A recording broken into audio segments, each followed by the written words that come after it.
Kita lanjutkan belajar tentang perumahan web masih di kurikulum Merdeka kelas 11. Pada video yang ke-31 kita masih belajar tentang CSS Bootstrap pada bagian yang ke-7. Kita belajar tentang form, kita ke materinya. Seperti biasa kita buka getbootstrap.com, kemudian kita akan klik dalam search ini untuk penggunaan dari form. Kita enter. Di dalam sini sudah dibuatkan contoh penggunaan dari form. Di sini ada contoh dan di sini ada form open, kemudian form close. Di dalam form open terdapat kontainer-kontainer, misalnya ini div, kemudian ini dikasih margin button 3, kemudian ini div lagi, ada kelas-kelasnya. Jadi kelas ini tinggal menambahkan marginnya. Kemudian ini bisa kita copy saja sebagai contoh. Jadi di sini saya akan copy.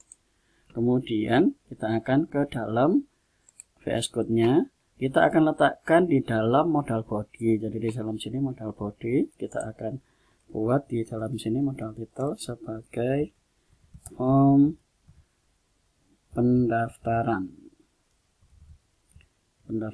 Kemudian di sini di dalam modal body ini kita akan isikan dengan form. Jadi di sini kita akan letakkan formnya di dalam modal body, karena dalam modal itu ini ada button untuk tombol close yang di atas, kemudian modal body, dan ini modal footer. Isinya adalah button close dan button simpan ini. Saya akan letakkan di sini, saya akan Ctrl V. Kemudian di dalam form ini saya akan hilangkan form sebagai checkbox. Jadi ini akan saya hilangkan ini sebagai kontainer dan tombol submit ini seperti ini. Kemudian yang ini saya akan ganti change ini button bawah ini dengan daftar. Kemudian yang ada di dalam sini ini email, ini kita isi email, kemudian ini password ini akan kita ganti dengan, kita biarkan aja atau boleh diganti dengan nama, itu boleh. Kemudian type-nya adalah teks.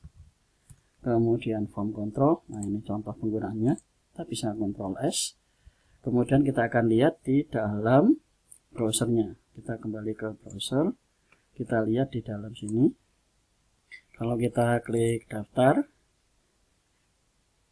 hasilnya seperti ini. Jadi kita di form pendaftaran, kemudian ini button, kemudian ini ada daftar, dan ini ada close. Di sini bisa diisi penggunaan dari formnya. Kemudian ini bisa kita ganti, misalnya will never ini kita akan ganti. Jadi ini bisa dihapus, boleh. Kemudian penjelasan di dalam sini kita bisa ganti di dalam label ini. Ini contoh penggunaan dari form, di mana setiap elemen dari HTML yang bernama form, kemudian ini ada input.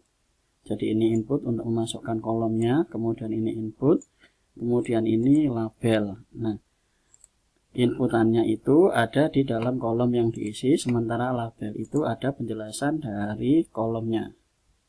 Kita akan lihat di browsernya lagi. Nah, ini adalah labelnya. Kemudian yang ini adalah kolom inputnya. Jadi input teks itu ada dalam sini dan ini dalam sini.